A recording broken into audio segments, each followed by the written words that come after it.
Lições bíblicas. A Igreja em Jerusalém. Doutrina, comunhão e fé.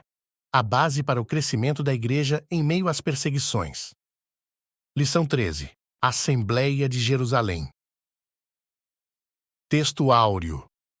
Na verdade, pareceu bem ao Espírito Santo e a nós não vos impor mais encargo algum, senão estas coisas necessárias. Atos, capítulo 15, versículo 28. Verdade prática.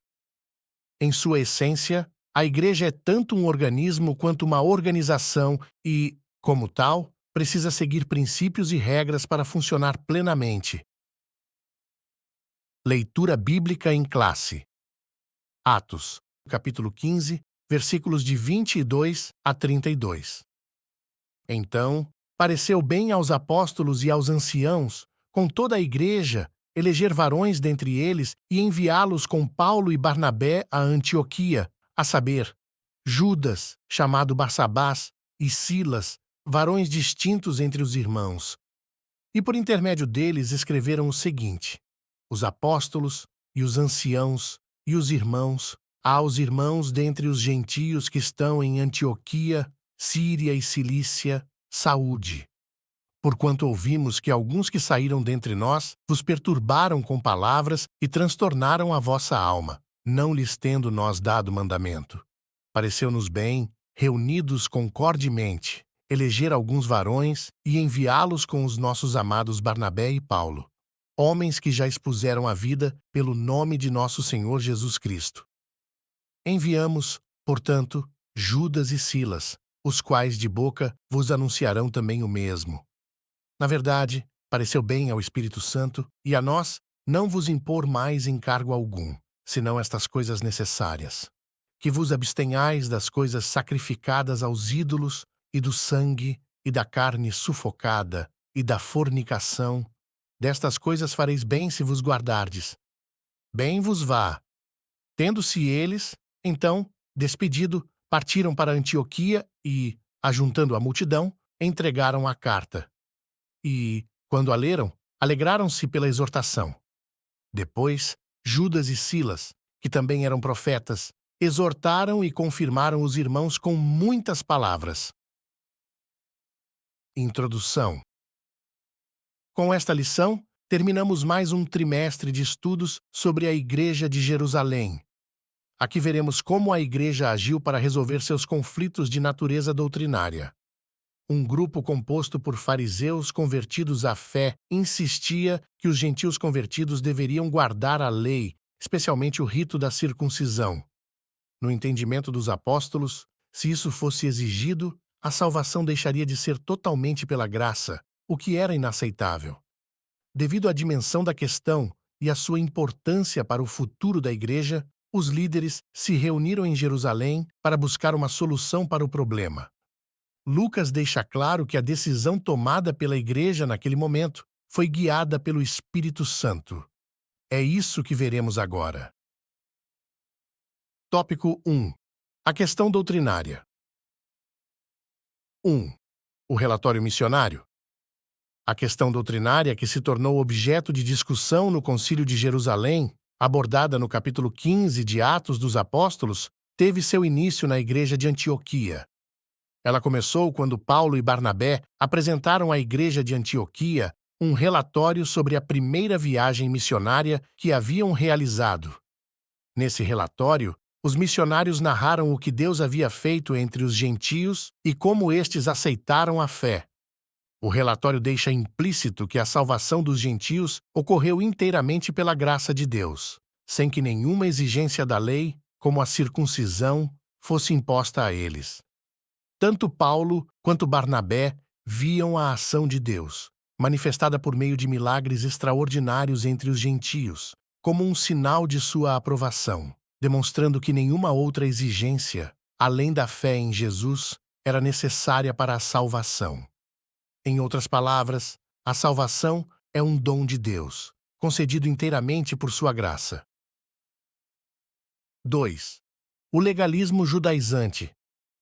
Lucas mostra que um grupo de judaizantes se sentiu incomodado com o relatório dos missionários. Esse grupo, composto por fariseus supostamente convertidos à fé, que haviam vindo de Jerusalém para Antioquia, se opôs ao ingresso de gentios na igreja sem que estes, antes, cumprissem as exigências da lei. Houve, portanto, um confronto entre esse grupo judaizante e os missionários Paulo e Barnabé. A questão tomou grandes proporções, correndo o risco até mesmo de dividir a igreja em Antioquia, o que exigia uma resposta rápida por parte da liderança. Contudo, por se tratar de um tema complexo e de amplo alcance, a igreja de Antioquia considerou adequado remeter a questão para Jerusalém, a igreja-mãe, onde o assunto seria analisado e amplamente discutido pelos apóstolos e presbíteros. Sinopse 1. A exigência da circuncisão aos gentios gerou um sério questionamento sobre a natureza da salvação em Cristo. Tópico 2. O debate doutrinário. 1. Uma questão crucial. A questão gentílica chegou a Jerusalém para ser tratada. Contudo, judaizantes, que ali se encontravam, deixaram claro que a igreja deveria circuncidar os gentios convertidos e ordenar que eles guardassem a lei de Moisés. No entendimento desse grupo, sem a observância da lei, ninguém podia se salvar. Pedro é o primeiro a ver a gravidade da questão e percebe que ela não pode ser tratada de forma subjetiva. A questão deveria ser tratada com a objetividade que o caso exigia, e a experiência da salvação dos gentios em Cesareia, ocorrida anos antes, deveria servir de parâmetro. Pedro, então, evoca a experiência pentecostal gentílica como prova da aceitação deles por Deus. E Deus, que conhece os corações, lhes deu testemunho, dando-lhes o Espírito Santo, assim como também a nós. 2. A experiência do Pentecostes na fé dos gentios. O derramamento do Espírito sobre os gentios, anos antes, em Cesareia, na casa de Cornélio, havia sido uma experiência objetiva, física e observável por todos os presentes ali. Pedro espera que seu argumento seja aceito da mesma forma que fora aceito, anos antes, pelos judeus que haviam questionado a salvação dos gentios de Cesareia. Convém lembrar que esse mesmo argumento de Pedro já havia sido usado pelo apóstolo Paulo por ocasião de seu debate com os crentes da Galácia. Da mesma forma, ali, Paulo deixou claro que o recebimento do Espírito era um fato observável e que todos, portanto, tinham consciência de que o haviam recebido. 3. A fundamentação profética da fé gentílica. Enquanto Pedro recorreu à experiência do Pentecostes como sinal de validação da fé gentílica, por outro lado, Tiago, o irmão do Senhor Jesus, recorre às profecias para fundamentar sua defesa da aceitação dos gentios na igreja. Para ele, a inclusão dos gentios na igreja estava predita nos profetas. E com isto, concordam as palavras dos profetas. A aceitação dos gentios na igreja não era uma inovação sem respaldo nas Escrituras. Pelo contrário, Deus já havia mostrado aos antigos profetas que os gentios também fariam parte de seu povo. Esse era um favor divino, fruto de sua graça, e que nada mais precisava ser acrescentado. Sinopse 2. Os apóstolos usaram experiências espirituais e fundamentos proféticos para afirmar a aceitação dos gentios por Deus. Tópico 3. A decisão da Assembleia de Jerusalém. 1. O Espírito na Assembleia. É digno de nota o papel atribuído ao Espírito Santo na tomada de decisões da Igreja. Pareceu bem ao Espírito Santo e a nós. O Espírito Santo não era apenas visto como uma doutrina na Igreja, mas como uma pessoa com participação ativa nela. Esse texto faz um paralelo com Atos capítulo 5, versículo 32, onde também se destaca a participação ativa do Espírito Santo na vida da Igreja. E nós somos testemunhas acerca destas palavras, nós e o Espírito Santo, que Deus deu àqueles que lhe obedecem. 2. A orientação do Espírito na Assembleia. O texto de Atos capítulo 15, versículo 28, não nos diz como era feita a orientação do Espírito na primeira igreja.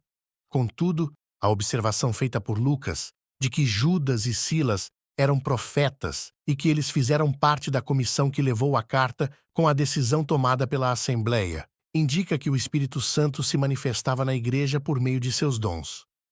Isso explica por que as coisas funcionavam na primeira igreja. Esse era o padrão da igreja primitiva e deve ser também o padrão na igreja de hoje. 3. O parecer final da Assembleia.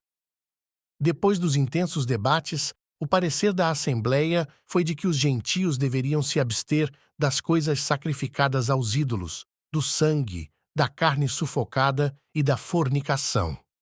Fica óbvio que a Igreja procurou resolver a questão mantendo-se rigorosamente fiel à doutrina da salvação pela graça, isto é, sem os elementos do legalismo judaico, mas evitando os extremos de rejeitar os irmãos judeus que também compartilhavam da mesma fé.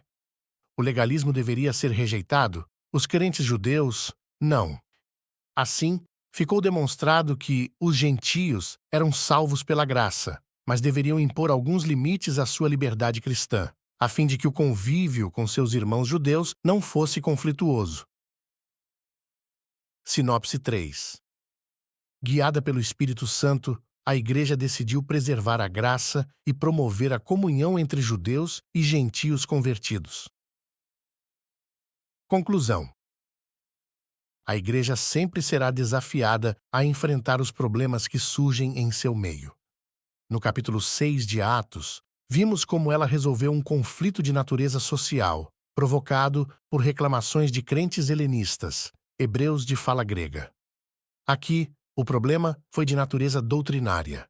Uma questão melindrosa que requeria muita habilidade por parte da liderança para ser resolvida.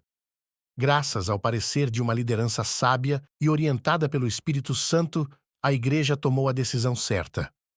A unidade da Igreja foi preservada e Deus foi glorificado.